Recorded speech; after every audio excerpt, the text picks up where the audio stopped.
اعوذ باللہ من الشیطان الرجیم بسم اللہ الرحمن الرحیم ان الصفا والمروۃ من شعائر اللہ فمن حج البیت او اعتمر فلا جناح علیہ ان یطوف بہما ومن تطوع خیرا فإن اللہ شاکر علیم۔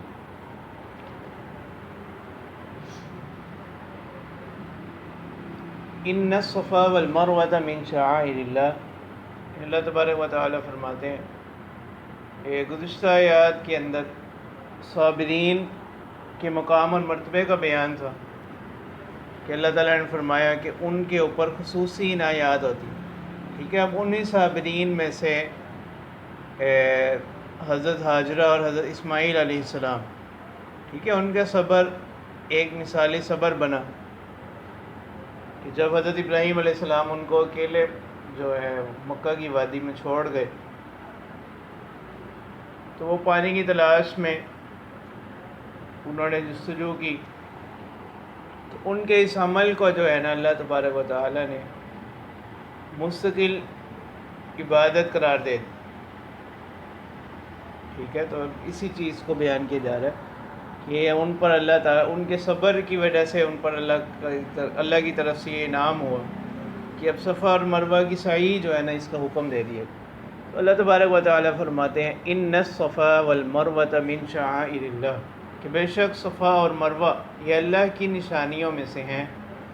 فمن حج البیت او اعتمر فلا جناح علیہ، بس جو شخص بھی حج کرے یا عمرہ کرے تو اس پر کوئی حرج نہیں ان یطوف بہما، کہ وہ ان کا طواف کرے، یعنی ان کا طواف کرنے سے مراد جس کو اصطلاح میں سعی کہا جاتا ہے کہ وہ صفا اور مروہ کے درمیان کیا کرے، سعی کرے۔ ومن تطوع خیرا، ٹھیک ہے، بس جو کوئی بھی کرے گا کوئی بھلائی، فإن اللہ شاکر علیم، اللہ تبارک و تعالیٰ کی ذات کیا ہے، شاکرون، قدر کرنے والی ذات، یعنی اس کا وہ عمل، اس عمل کی اللہ تعالیٰ کے ہاں قدر ہوگی، قبولیت ہوگی۔ علیم، جاننے والے، ٹھیک ہے، یعنی جو بھی خیر کی نیت سے، بھلائی کی نیت سے کوئی کام کرے گا اللہ تعالیٰ کے ہاں اس عمل کی قدر ہوگی، اور اللہ تعالیٰ علیم، یعنی بندوں کی نیتوں کو جاننے والے ہیں۔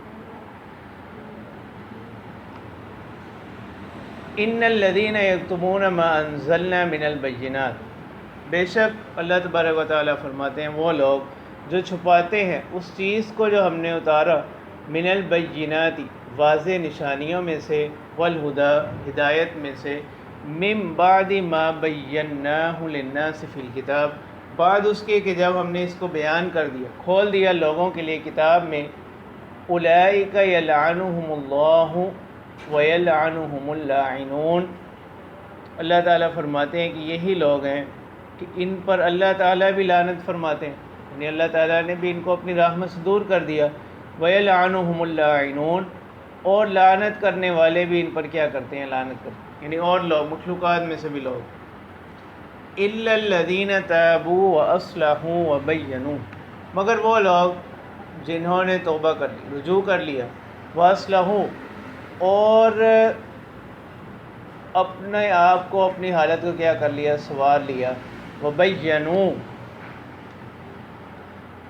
اور ان چیزوں سے کیا ہو گئے، یعنی انہوں نے حق کو واضح کیا، فَأُولَئِكَ أَتُوبُ عَلَيْهِمْ، تو یہی وہ لوگ ہیں کہ اللہ تعالیٰ فرماتے ہیں کہ أَتُوبُ عَلَيْهِمْ، میں ایسے لوگوں کی طرف رجوع کرتا ہوں، مطلب یہ کہ ان کی توبہ کو قبول کرتا ہوں۔ وَأَنَا التَّوَّابُ الرَّحِيمُ، اور بے شک میں کیا توبہ قبول کرنے والا اور مہربان ہوں۔ إِنَّ الَّذِينَ كَفَرُوا وَمَاتُوا وَهُمْ كُفَّارٌ، بے شک وہ لوگ جنہوں نے کفر کیا، وَمَاتُوا وَهُمْ كُفَّارٌ، یعنی وہ لوگ جو کافر ہیں اور انہوں نے وفات پائی اس حال میں کہ وہ کیا تھے، کافر ہی تھے۔ اولئک علیہم لعنۃ اللہ والملائکۃ والناس اجمعین، ایسے لوگوں پر اللہ تعالیٰ کی طرف سے رحمت سے دوری ہے، والملائکۃ، اور فرشتوں کی لعنت ہے، والناس اجمعین، اور تمام لوگوں کی۔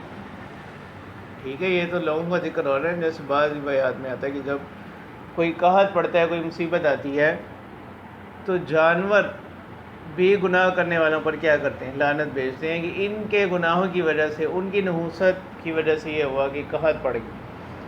خالدین فیہا، اللہ تعالیٰ فرماتے ہیں کہ وہ اس حالت میں ہمیشہ رہیں گے۔ لا یخفف عنہم العذاب، اور ان سے عذاب میں تخفیف نہیں کی جائے گی، ولا ہم ینظرون، اور نہ ہی اب ان کو کیا کی جائے گی؟ مہلت دی جائے گی۔ ٹھیک ہے، تو یہ صرف خواہشات ہوں گی ان کی، لیکن اب اس خواہش کا کوئی فائدہ نہیں ہوگا۔ ٹھیک ہے، جیسے آگے بھی آ رہا ہے، اور جیسے اللہ تعالیٰ دوسری جگہ پر فرماتے ہیں لو ان لنا کرۃ فنکون من المؤمنین، کہ وہ کہیں گے کہ اب اگر ہمیں ایک مرتبہ لوٹنے کا موقع دیا جائے تو ہم کیا ہو جائیں گے؟ اہل ایمان میں سے ہوں گے۔ لیکن اللہ تعالیٰ فرماتے ہیں کہ جب یعنی ان کا جو بھی معاملہ ہوگا اس کے انجام کو پا لیں گے، عذاب میں بھی کوئی کمی نہیں کی جائے گی اور نہ ہی ان کو مہلت دی جائے گی۔ ٹھیک ہے، اب یہاں پر ان الصفا والمروۃ من شعائر اللہ، ٹھیک ہے، اب یہ جو آیت نمبر 158 ہے، صفا اور مروہ کیا چیز ہے؟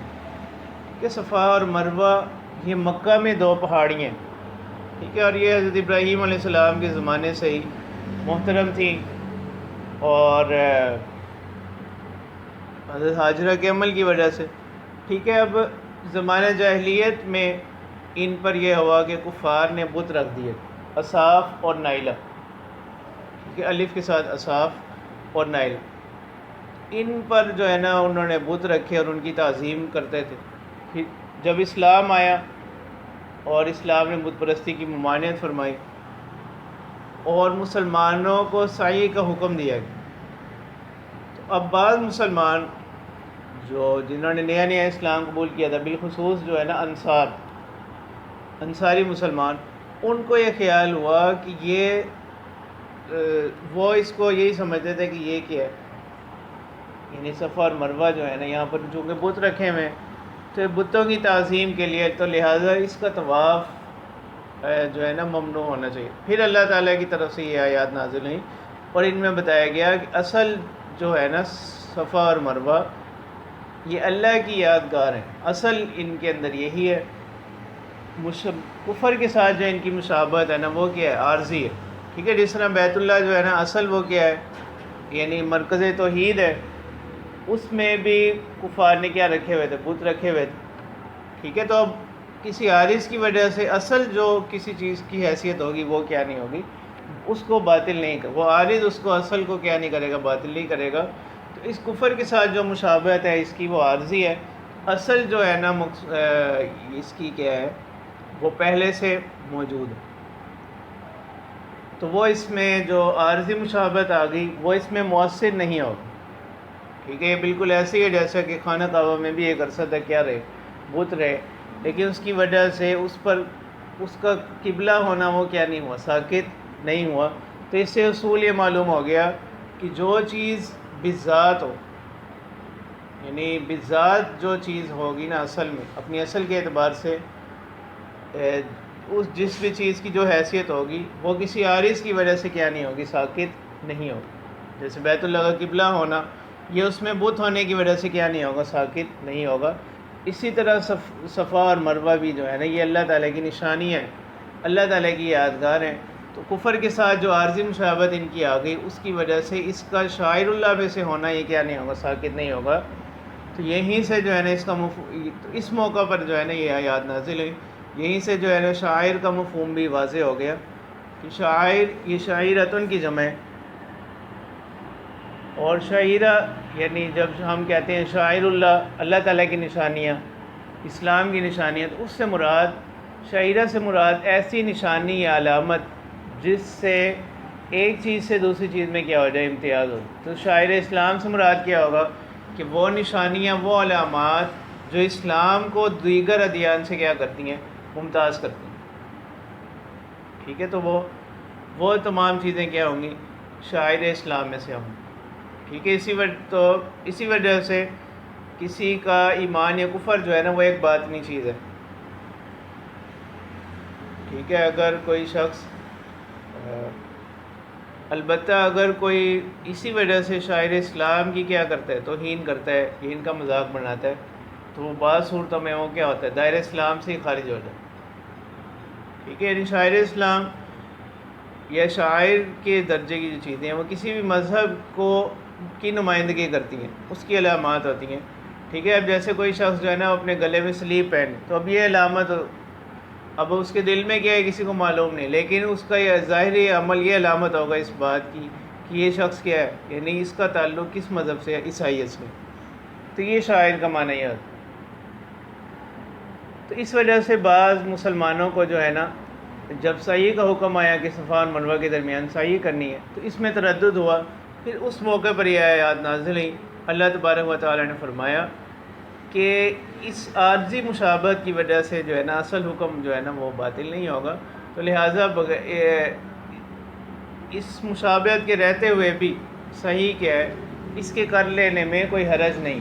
ٹھیک ہے، اصل مقصود اس آیت کا یہ بتلانا ہے کہ اس عارضی مشابہت کے ہوتے ہوئے صحیح کرنے میں کوئی حرج نہیں ہے، جیسا کہ بعض مسلمانوں کو تردد. ٹھیک ہے، اس کا یہ معنی نہیں ہے کہ صحیح کے ترک کی اجازت دی جا رہی، اس سے یہ مفہوم نہیں ہے. اس کی مثال کیا ہے، جیسے کہ کوئی شخص وہ کسی مفتی صاحب سے سوال کرے کہ اگر کپڑوں پر جو ہے نا وہ کیا کوئی نجاست وغیرہ لگی ہو تو اس سے نماز ہو جائے گی یا نہیں ہو. اب وہ اس کو جواب میں کہتے ہیں فلا بأس علیک ان تصلی فیہ، کہ آپ پر کوئی حرج نہیں ہے کہ آپ انہی کپڑوں میں کیا کر لیں، نماز پڑھ لیں. یعنی مطلب کیا ہے کہ قلیل نجاست کی حالت میں نماز پڑھنے سے کیا ہو جائے گی، نماز ہو جاتی ہے. اس کی بھی ایسے کپڑوں میں نماز پڑھنے کی اجازت ہے. اسی طرح اصل صحیح جو ہے نا وہ کیا ہے، واجب ہے. یہ جو عارضی مشابہت آ گئی اس کی وجہ سے وہ وجوب ساقط نہیں ہوگا، تو اس کے ہوتے ہوئے بھی آپ کیا کر لیں، صحیح کر لیں، اس میں کوئی حرج والی بات نہیں ہے. اصل حکم یہ بتلانا ہے. اور امام شافعی رحمہ اللہ کے ہاں صحیح جو ہے نا وہ فرض ہے. ٹھیک ہے، حنفیہ کے ہاں صحیح واجب ہے. اور امام احمد بن حنبل رحمہ اللہ وہ ظاہر آیت کو لیتے ہوئے وہ فرماتے ہیں کہ صحیح جو ہے نا وہ کیا اباحت ہے، کہ اللہ تعالیٰ فرمانے فلا جناح علیہ، اس پر کوئی حرج نہیں. ٹھیک ہے، اب یہی تردد تھا حضرت عروہ بن زبیر رضی اللہ تعالیٰ عنہ. ٹھیک ہے، انہوں نے حضرت عائشہ رضی اللہ تعالیٰ عنہ سے پھر سوال بھی کیا اسی چیز کے بارے میں. انہوں نے کہا کہ اگر صحیح واجب ہے تو فلا جناح علیہ، یعنی اس شخص پر کوئی حرج نہیں. ان الفاظ سے تو بظاہر یہ معلوم ہوتا ہے کہ صحیح کا ترک بھی واجب ہے. ٹھیک ہے، کہ اللہ تعالیٰ تو فرما رہے ہیں اس پر کوئی حرج نہیں ہے کہ وہ ان کا طواف کر لے. مطلب کیا ہے کہ اگر نہ بھی کرے تو کوئی ایسی بات نہیں ہے. تو حضرت عائشہ رضی اللہ تعالیٰ عنہ نے پھر فرمایا کہ آیت کا یہ مطلب نہیں ہے جو آپ نے سمجھا ہے. اگر آیت کا مطلب یہ ہوتا تو پھر تو اللہ تبارک و تعالیٰ یوں فرماتے ان الصفا والمروۃ من شعائر اللہ فمن حج البیت او اعتمر فلا جناح علیہ ان الا یطوف بہم. تو لا کا لفظ ہوتا، اگر صحیح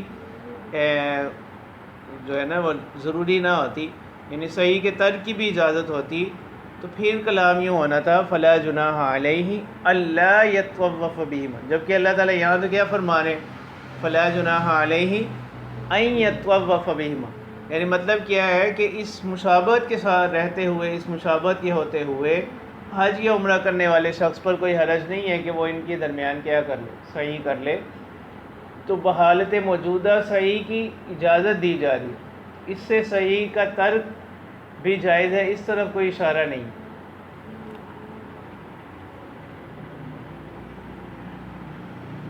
تو حضرت عائشہ رضی اللہ تعالیٰ عنہ نے اس طرح سے جو ہے نا اس کا پھر جواب دی. ٹھیک ہے، تو اصل بات یہ ہے کہ انصار کو جو تردد تھا اس وجہ سے جو ہے نا اس کے جواب میں یہ آیات نازل ہوئیں. اور اس میں اللہ تعالیٰ نے بتلا دیا کہ اس میں کیا نہیں ہے، کوئی حرج والی بات نہیں ہے. ٹھیک ہے، پھر جو گزشتہ مضمون چل رہا ہے وہ یہی کہ اصل مقصود بالذات جو ہے نا وہ کیا ہے، اللہ تعالیٰ کے حکم کی فرما برداری. جیسے تحویل قبلہ میں بھی یہی بات آئی تھی. اصل جو مقصود بالذات جو ہے نا وہ کیا ہے، اللہ تعالیٰ کے حکم کی فرما برداری کریں. جب اللہ تعالیٰ نے کہا کہ قبلہ بیت المقدس ہوگا تو بیت المقدس کی طرف منہ کر کے نماز پڑھ لی. جب اللہ تبارک و تعالیٰ نے فرمایا کہ قبلہ جو ہے نا وہ بیت اللہ ہے تو بیت اللہ کی طرف منہ کر کے نماز پڑھنے لگے. اصل مقصود جو ہے نا وہ کہ اللہ تعالیٰ کی حکم ماننے، اللہ تعالیٰ کے احکام کی فرما برداری ہے.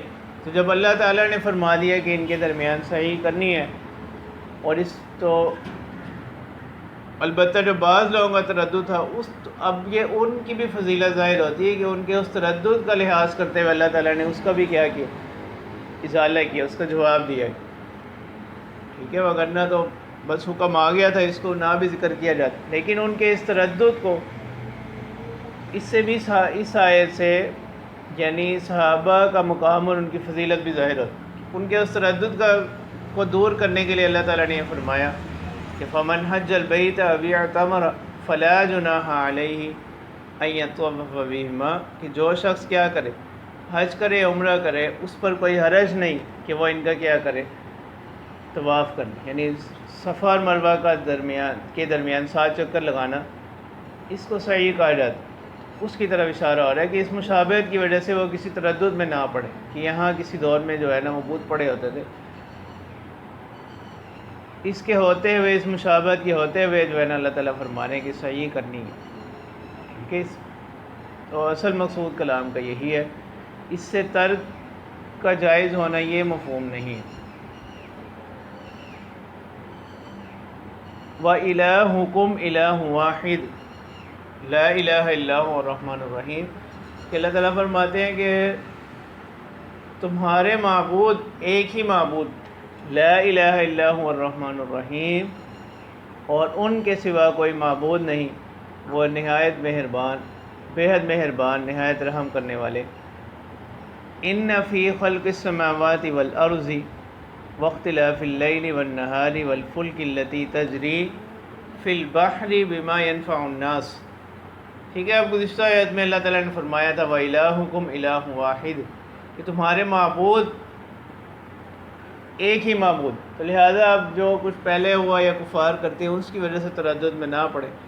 اب اسی دعوی توحید پر جو ہے نا دلائل ذکر کیے جا رہے ہیں، یعنی اللہ تعالیٰ کی مخلوقات میں سے ایسی چیزوں کا بیان کیا جا رہا ہے جو اس کی واحد و یکتا ہونے کو بتلاتی ہیں کہ کوئی اور اس طرح سے نہیں کر سکتا. اللہ تعالیٰ فرماتے ہیں پہلی چیز ان فی خلق السماوات، بے شک آسمانوں کی تخلیق میں. دوسری چیز والارض، زمین کی تخلیق میں. واختلاف اللیل والنہار، تیسری چیز رات اور دن کے آنے جانے میں. والفلک التی تجری فی البحر، چوتھی دلیل کہ وہ کشتی، یعنی بظاہر تو وہ لکڑی کا ایک تختہ ہی ہے لیکن وہ پانی کے اوپر تیر رہا ہے، اس میں ڈوب نہیں رہا. والفلک التی تجری فی البحر، اور وہ کشتیاں جو چلتی ہیں کس میں، دریاؤں میں. بما ينفع الناس، اس چیز کے ساتھ، یعنی سمندروں میں چلتی ہیں اس چیز کے ساتھ. بما ينفع الناس، ان چیزوں کے ساتھ جو لوگوں کو فائدہ پہنچاتی ہیں. پانچویں چیز وما انزل اللہ من السماء من ماء، کہ آسمان بند تھا اللہ تبارک و تعالیٰ نے اور جو اتارا آسمانوں سے پانی. فاحیا بہ الارض بعد موتها، حیات بخشی اس کے ذریعے سے زمین کو اس کے بنجر ہونے کے بعد. چھٹی چیز وبث فیہا من کل دابہ، اور زمین میں پھیلائے ہر قسم کے چوپائے، ہر قسم کے جاندار. ٹھیک ہے، اس کا لفظی معنی یعنی دابۃ کل ما یدب علی الارض، ہر زمین پر چلنے والی مخلوق. وتصریف الریاح، ساتویں چیز ہواؤں کا پھیرنا، ہواؤں کا آنا جانا. ٹھیک ہے، جیسے بعض صحابہ سے منقول ہے اگر 3 دن تک ہوا چلنی بند ہو جائے تو یہ جو سارا عالم ہے، جو ساری یہ جہان ہے، یہ کیا ہو جائے، متعفن ہو جائے، یعنی بدبودار ہو جائے. تو ہواؤں کے اندر بھی اللہ تعالیٰ کی یہ نعمت ہے. والسحاب المسخر بین السماء والارض، پھر اوپر آسمان ہے نیچے زمین ہے، اس کے درمیان میں کیا ہیں، بادل. والسحاب المسخر بین السماء والارض، اور وہ بادل مسخر یعنی جو معلق ہیں بین السماء والارض، لٹکے ہوئے ہیں آسمان اور زمین کے درمیان. تو ان تمام چیزوں میں لآیات لقوم یعقلون، نشانیاں ہیں عقل والوں کے لیے۔ وَمِنَ النَّاسِ مَن يَتَّخِذُ مِن دُونِ اللَّهِ أَندَادًا يُحِبُّونَهُمْ كَحُبِّ اللَّهِ وَالَّذِينَ آمَنُوا أَشَدُّ حُبًّا لِلَّهِ۔ تو یہاں اللہ تعالیٰ دو گروہوں کا ذکر فرمانے، پھر ان کے درمیان تقابل کو ذکر کیا جاتا، ایک گروہ کے پسند کیا ہے اور دوسرے گروہ کی پسند کیا ہے۔ اللہ تعالیٰ فرماتے ہیں وَمِنَ النَّاسِ مَن، لوگوں میں سے بعض وہ ہیں، يَتَّخِذُ مِن دُونِ اللَّهِ أَندَادًا، کہ وہ بناتے ہیں اللہ کو چھوڑ کر شریک، شرکا، انداد یا ندن کی جمع شریک۔ یحبونہم کحب اللہ، پھر وہ ان شرکاء سے محبت بھی رکھتے ہیں، کس کی طرح؟ اللہ کی محبت کی طرح، یعنی جیسی محبت اللہ سے رکھنی چاہیے اسی طرح وہ ان سے بھی محبت رکھتے ہیں۔ والذین آمنوا اشد حبا للہ، اور دوسرا گروہ وہ لوگ جو ایمان لائے، اشد حبا للہ، وہ اللہ تعالیٰ کے ساتھ بہت زیادہ محبت کرنے والے۔ اشد حبا یعنی بہت زیادہ بڑے ہوئے ہیں محبت میں اللہ کے لیے۔ وَلَوْ يَرَى الَّذِينَ ظَلَمُوا إِذْ يَرَوْنَ الْعَذَابَ أَنَّ الْقُوَّةَ لِلَّهِ جَمِيعًا، ٹھیک ہے، اور جب دیکھیں گے وہ لوگ جنہوں نے ظلم کیا، إِذْ يَرَوْنَ الْعَذَابَ، جب وہ دیکھ لیں گے کس کو؟ وَلَوْ يَرَى الَّذِينَ ظَلَمُوا، اگر دیکھ لیں وہ لوگ جنہوں نے ظلم کیا، إِذْ يَرَوْنَ الْعَذَابَ، جب وہ دیکھیں گے عذاب کو، کس بات کو دیکھیں گے؟ ان القوۃ للہ جميعا، اس وقت ان کو معلوم ہوگا کہ بے شک قوت ساری کی ساری وہ اللہ ہی کے لیے، وان اللہ شدید العذاب، اور بے شک اللہ تعالیٰ جو ہے نا وہ سخت عذاب والے ہیں۔ استبرأ الذین اتبعوا من الذین اتبعوا، کہ وہ وقت جب تبرأ الذین اتبعوا، بیزاری کا اظہار کریں گے، اپنی علیحدگی کا اظہار کریں گے، الذین اتبعوا، وہ لوگ جن کی پیروی کی گئی، ٹھیک ہے، یعنی اللہ کے مقابلے میں جن کو معبود بنایا گیا، وہ لوگ کیا کریں گے؟ برات کا اظہار کریں گے، بیزاری کا اعلان کریں گے، کن سے؟ من الذین اتبعوا، پیروی کرنے والوں سے، ورأوا العذاب، اور وہ دیکھیں گے کس کو؟ عذاب کو۔ اب جب اصل تو چیز ان کے پاس وہی تھی جن کو انہوں نے اللہ تعالیٰ کے علاوہ بنا رکھا تھا، وہ بھی اب ان سے کیا کر دیں گے؟ پیروی بیزاری کا اعلان کر دیں گے۔ وَتَقَطَّعَتْ بِهِمُ الْأَسْبَابُ، اسی کو تعبیر کیا جا رہا ہے، اللہ تعالیٰ فرما رہے ہیں کہ سارے وسائل، سارے وسیلے اور اسباب ان سے کیا ہو جائیں گے؟ منقطع ہو جائیں گے، کٹ جائیں گے۔ وَقَالَ الَّذِينَ اتَّبَعُوا لَوْ أَنَّ لَنَا كَرَّةً فَنَتَبَرَّأَ مِنْهُمْ كَمَا تَبَرَّؤُوا مِنَّا، ٹھیک ہے، اب یہ لوگ وقال الذین اتبعوا، کہیں گے وہ لوگ جنہوں نے پیروی کی تھی، یعنی جو عابدین تھے، تو یہ شرط ہے لو ان لنا کرۃ، یعنی اب وہ اپنی تمنا کا اظہار کریں گے کہ اگر اب ہمارے لیے لوٹنا ہو، فنتبرأ منہم، تو یہ جواب ان مقدر ہے یہاں پر، فنتبرأ منہم، اسی وجہ سے نتبرأ کا جو آخر ہے وہ کیا منصوب ہے، تو ہم بھی ان سے بیزاری کا اعلان کریں گے، کما تبرؤوا منا، جیسا کہ انہوں نے بیزاری ظاہر کی، کن سے؟ ہم سے۔ کذالک یریہم اللہ اعمالہم حسرات علیہم، اسی طرح اللہ تعالیٰ دکھلاتے ہیں ان کو، ان کے اعمال دکھائیں گے، حسرات علیہم، یعنی ان کے اعمال ان پر کیا ہوں گے؟ حسرت ہوں گے، افسوس ہوں گے۔ وما ہم بخارجین من النار، اور یہ لوگ وما ہم بخارجین من النار، اور یہ لوگ بخارجین من النار، نہیں ہوں گے نکلنے والے آگ سے،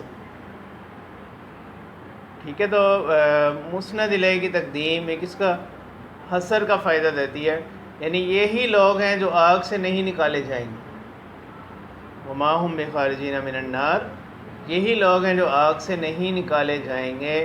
تو اس سے معلوم یہ ہوا کہ کچھ لوگ ایسے بھی ہوں گے جو آگ سے کیا کیے جائیں گے؟ نکالے جائیں گے، ٹھیک ہے۔ وہ لوگ کون ہوں گے؟ یعنی گنہگار مومنین. جیسا کہ اہل سنت کا عقیدہ بھی یہی ہے کہ تمام اہل ایمان جو ہے نا وہ ہمیشہ جنت میں رہیں گے، اور تمام کفار جو ہے نا وہ ہمیشہ کیا رہیں گے؟ جہنم میں رہیں گے. اور اس آیت کے اسلوب سے بھی یہی معلوم ہوتا ہے وما ہم بخارجین من النار، یعنی جن میں یہ چیزیں پائی جاتی ہیں یہی لوگ ہوں گے جو آگ سے نہیں نکالے جائیں گے. تو اس حسر سے معلوم یہ ہوا کہ کچھ لوگ ایسے بھی ہوں گے جو آگ سے کیا کر دیے جائیں گے؟ نکال دیے جائیں گے. تو وہ کون لوگ ہوں گے؟ وہ گنہگار مومنین ہوں کہ وہ بالآخر اپنے گناہوں کی سزا پانے کے بعد وہ کہاں آ جائیں گے؟ جنت میں آ جائیں گے. ٹھیک ہے. جیسے اور بہت سی نصوص بھی اس بارے میں ہے، اور واضح حدیث مبارکہ بھی ہے جس میں اللہ تعالیٰ کے رسول صلی اللہ علیہ وسلم نے فرمایا کہ جس کے دل میں ذرہ برابر بھی ایمان ہوگا تو وہ جہنم میں داخل نہیں ہوگا. ٹھیک ہے. جیسے آتا ہے من قال لا الہ الا اللہ دخل الجنہ، کہ جس نے لا الہ الا اللہ کہا صدق کے دل کے ساتھ، ایسا شخص کیا ہوگا؟ جنت میں داخل ہوگا. ہاں اگر اس کے کچھ ایسے اعمال ہیں، عملی کمزوریاں ہیں، گناہ ہیں، ان کی سزا پانے کے بعد بالآخر جو ہے نا وہ جنت میں آ جائے گا. اور یہ جو کچھ دن جہنم میں رکھنے کا عمل ہے، اس کی کیا تعبیر ہے؟ اس کی تعبیر یہی ہے اس کو جہنم میں رکھ کر کیا کیا جائے گا، یعنی ان کی جو ہے نا وہ صفائی ستھرائی کی جائے گی تاکہ اہل ہو سکیں کس جنت میں داخلے. ٹھیک ہے. جہنم میں رکھا جانا اس معنی میں ہوگا کہ تاکہ کس کے حل بن سکیں؟ جنت میں داخلے.